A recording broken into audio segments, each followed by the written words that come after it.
तो MST CET examination की जो आंसर की है ये कब तक रिलीज हो सकती है? कब हमें ये पता चलेगा कि एग्जामिनेशन के टाइम कौन सा आंसर हमने टिक किया था एंड कौन से आंसर्स हमारे से जो है वो गलत हो गए? इसके अलावा इस साल एमएसटी सीईटी एग्जामिनेशन के 2 अटेम्प्ट होने वाले हैं, तो क्या आंसर की एंड रिजल्ट आने में एक्स्ट्रा टाइम लग सकता है? क्या दोनों अटेम्प्ट का रिजल्ट साथ में लगेगा या फिर एक का पहले लगेगा? ऐसे काफ़ी सारे जो डाउट्स है वो स्टूडेंट्स के मन में है। तो इस वीडियो में दोस्तों मैं आपको सभी डाउट्स के जो आंसर्स है वो देने वाला हूँ। साथ ही मैं आपको जो एक्सपेक्टेड डेट्स है वो भी बताऊँगा एंड हर साल सीईटी सेल कितना टाइम लेता है आंसर की रिलीज करने में, वो सब कुछ भी मैं ऑफिशियल डॉक्यूमेंट का यूज़ करके आपको बताने वाला हूँ, ताकि आपको एक क्लैरिटी मिले एंड पता रहे कि कब कौन सी चीज़ आने वाली है एंड कब हमें जो अपडेट्स है वो देखने को मिलने वाले हैं। तो काफ़ी सारी इंपॉर्टेंट चीज़ें हम देखेंगे, तो वीडियो पूरा एंड तक जो है वो देखते रहिए। सबसे पहले स्टूडेंट्स मैं आपको सभी अपडेट्स का एक फ्लो समझाता हूँ, ताकि आपको पता रहे कि आने वाले टाइम में क्या क्या अपडेट्स आपको जो है वो देखने को मिलने वाले हैं। तो देखो, जैसे ही सीईटी एग्जामिनेशन कंप्लीट होती है पीसीएम एंड पीसीबी ग्रुप की, तो उसके बाद कुछ ही टाइम बाद हमारी जो आंसर की है वो रिलीज़ होती है।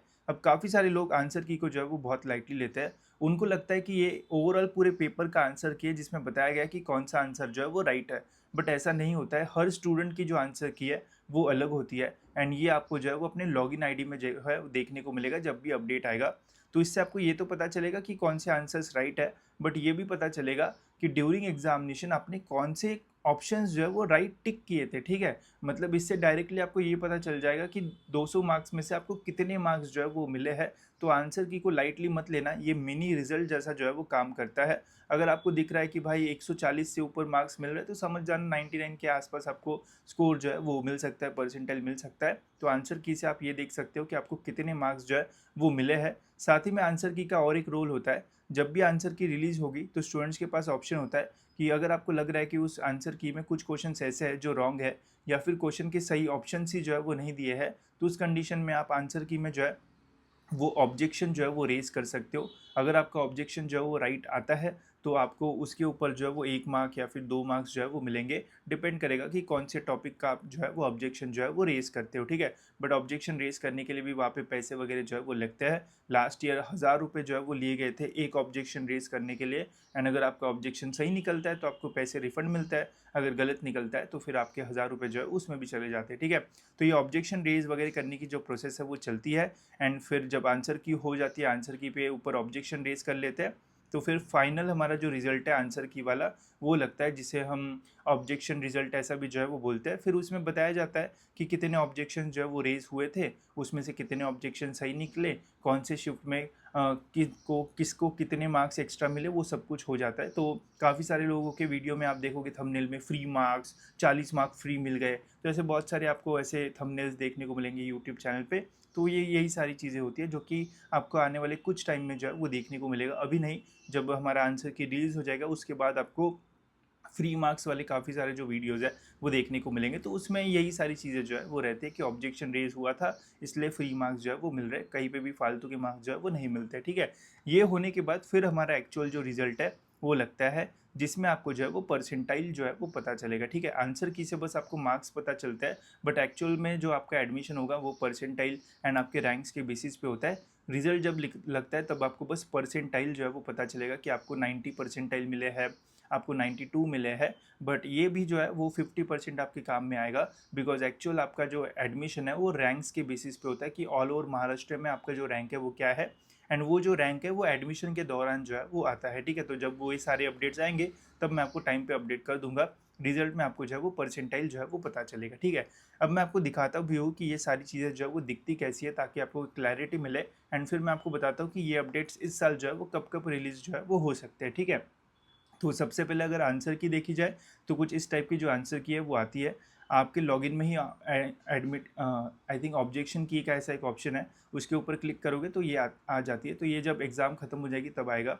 अब इस टाइप का जो अपडेट है वो आता है, जैसे ये फिजिक्स का है, पहला क्वेश्चन ऐसा दिखेगा, ठीक है? जो भी आपको पूछा गया होगा उसमें ये ऑप्शंस रहेंगे। करेक्ट ऑप्शन मतलब जो सीईटी सेल ने बोला है कि ये करेक्ट जो है वो ऑप्शन है, जैसे ये वाला ऑप्शन करेक्ट है एंड आपने कौन सा टिक किया है वो यहाँ पे आपको देखने को मिलेगा। जैसे इसने जो है वो ये टिक किया है, ठीक है? एंड सीईटी ने बोला कि ये राइट है, तो इसका ये रॉन्ग हो गया, तो यहाँ पे इसको 1 मार्क मिलना चाहिए था, बट इसने गलत टिक किया, तो यहाँ पे इसको 0 मार्क्स मिल जाएगा, ठीक है।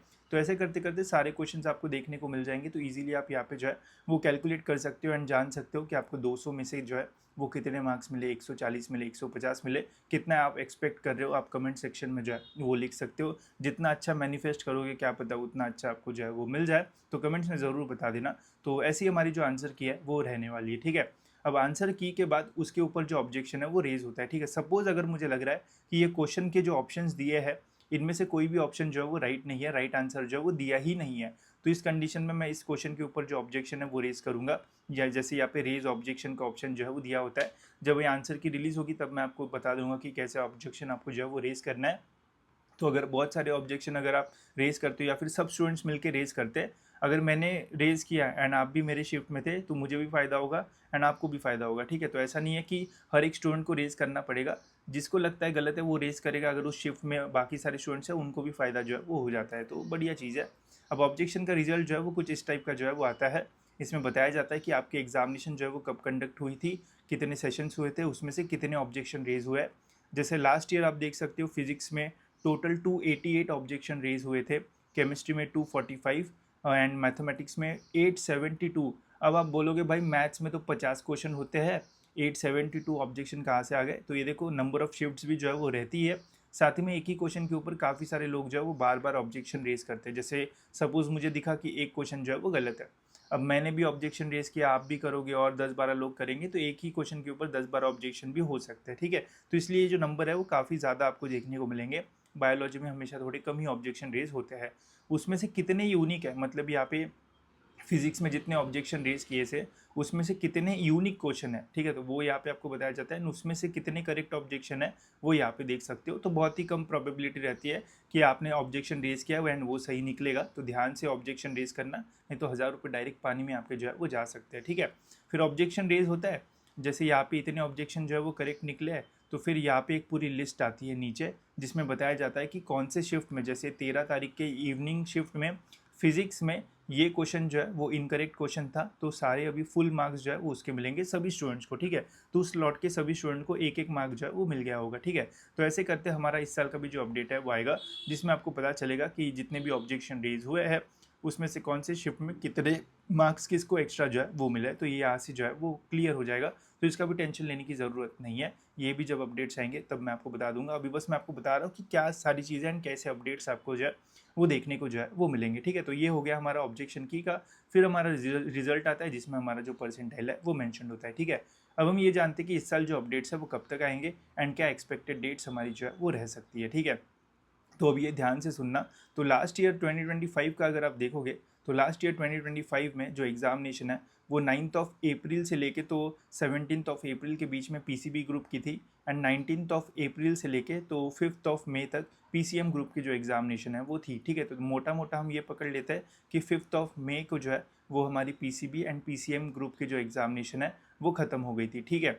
एंड जो ऑब्जेक्शन की एंड जो आंसर की का अपडेट है, जब आप आंसर की देख पाओगे तो वो अपडेट जो है वो 22 तारीख को जो है वो आया था, ठीक है। तो 22 तारीख को जो हमारा अपडेट है वो आ गया था, एंड एग्जामिनेशन जो है वो 5 मई को जो है वो ख़त्म हुई थी। तो ऑलमोस्ट यहाँ पे जो है वो 15-17 दिन के आसपास का जो टाइम है वो यहाँ पे इन्होंने लिया था। तो मैक्स आप इसे जो है वो 20 डेज़ जो है वो पकड़ सकते हो, कि जो भी आपकी एग्जामिनेशन डेट ख़त्म होने की डेट है उससे 15 से 20 दिन के अंदर आपकी जो आंसर की है वो जो है वो रिलीज़ हो जाती है। फिर उसके ऊपर आप ऑब्जेक्शन रेज कर सकते हो, फिर ऑब्जेक्शन का रिजल्ट आता है एंड फिर उसके बाद आपका एग्ज़ाम का रिजल्ट जो है वो आता है। तो एग्ज़ाम ख़त्म होने के 15 से 20 दिन के आसपास हमारा जो आंसर की का अपडेट है वो आना चाहिए, ठीक है। अब इस साल देखते हैं कि हमारी एग्जामिनेशन कब खत्म हो रही है। फर्स्ट अटेम्प्ट की एग्जामिनेशन जो है वो 11 से स्टार्ट होगी, 26 को जो है वो खत्म हो रही है, ठीक है। तो 26 तारीख को हमारी जो एग्जामिनेशन है वो खत्म हो रही है, ठीक है। तो यहाँ से अगर हम 15 दिन जो है वो पकड़ के चलते हैं, तो मोटा मोटा 10 से 15 तारीख के आसपास हमारा जो है वो आंसर की जो है वो आने के चांसेस जो है वो रहना चाहिए, ठीक है। तो ऐसा जो है वो रहना चाहिए, बट यहाँ पे भी थोड़ा ट्विस्ट है इस साल। ट्विस्ट ये है कि इस साल दोस्तों जो हमारी एग्जामिनेशन है वो एक नहीं बल्कि 2 अटेम्प्ट में होने वाली है, ठीक है। तो 10 से 15 मई के बीच में आंसर की जो है वो आने के चांसेस रहना चाहिए, बट इस साल हमारी जो है वो 10 तारीख से ही जो है वो सेकेंड अटेम्प्ट की भी जो एग्जामिनेशन है वो स्टार्ट होने वाली है। अब सेकेंड अटेम्प्ट की एग्जामिनेशन अगर बीच में आती है तो जो हमारा फ्लो था, ये फ्लो अभी जो है वो डिस्टर्ब हो रहा है, ठीक है। पहले एग्जामिनेशन के इमीडिएटली बाद जो है वो हमारा आंसर की आता था, बट अभी यहाँ पे और एक जो एग्जामिनेशन है वो फिर से जो है वो कंडक्ट हो रही है। अगर अभी सीईटी सेल जो है वो फर्स्ट अटेम्प्ट का आंसर के निकाल देंगे, तो वहाँ पे लोग ऑब्जेक्शन रेज करेंगे या फिर सेकेंड अटेम्प्ट के लिए प्रिपरेशन करेंगे। काफ़ी सारी जो चीज़ है वो मिक्स हो सकती है। तो आई थिंक जितना मुझे लग रहा है दोस्तों, हो सकता है इस साल जो है वो हमारी आंसर की जो है वो फर्स्ट अटेम्प्ट के बाद जो है वो आए ही ना। ये जो है वो डायरेक्ट सेकेंड अटेम्प्ट के बाद जो है वो आने के चांसेस जो है वो लग रहे हैं। पहले फर्स्ट अटेम्प्ट की पूरी एग्जामिनेशन खत्म हो जाएगी, सेकेंड अटेम्प्ट की पूरी एग्जामिनेशन जो है वो खत्म हो जाएगी, एंड फिर एक साथ जो है वो दोनों के आंसर की जो है वो आने के चांसेस जो है वो लग रहे हैं। अब ये सारी जो चीज़ें है वो एक्सपेक्टेड है। अगर सीईटी सेल एकदम ही चीज़ें फास्ट फॉरवर्ड करता है तो हो सकता है फर्स्ट अटेम्प्ट के इमीडिएटली बाद जो है वो आंसर की आ जाए, बट ऐसे होने के चांसेस जो है वो बहुत कम है, ठीक है। तो आप ये समझ के चल लो कि फर्स्ट एंड सेकंड अटेम्प्ट जब पूरा खत्म हो जाएगा, उसके बाद ही हमारी आंसर की एंड रिजल्ट के अपडेट्स हमें जो है वो देखने को मिलेंगे। तो अभी ये भी देख लेते हैं कि जब सेकंड अटेम्प्ट हमारा खत्म हो जाएगा तो उसके बाद कब तक हमारी जो आंसर की जो है वो रिलीज़ हो सकती है। तो उसके लिए हम इन डेट्स का जो यूज़ है वो करेंगे। तो देखो, हमारी 16 मई को जो एग्जामिनेशन है वो ख़त्म हुई है सेकंड अटेम्प्ट की, ठीक है। तो 16 मई से अगर हम 15 दिन जो है वो पकड़ते हैं, तो ऑलमोस्ट हम जो है वो जून के महीने में जो है वो आ जाएंगे। जनवरी, फरवरी, मार्च, अप्रैल, मई एंड जून में फिर आपके जो है वो आंसर की के अपडेट जो है वो आएंगे। तो आई थिंक 10 जून के पहले जो है वो आंसर की जो है वो आ जानी चाहिए, ठीक है। 10 जून के पहले आंसर की आ जाएगी, देन 15 से 20 जून के आसपास जो है वो हमारा जो ऑब्जेक्शन रेज करने की प्रोसेस है वो जो है वो चलेगी, एंड फिर जून के एंडिंग में दोस्तों हमारा जो रिजल्ट है वो जो है वो रिलीज़ होने के मैक्सिमम जो चांसेस है वो रहेंगे। तो इस साल का फ्लो जो है वो कुछ इस टाइप का चलेगा।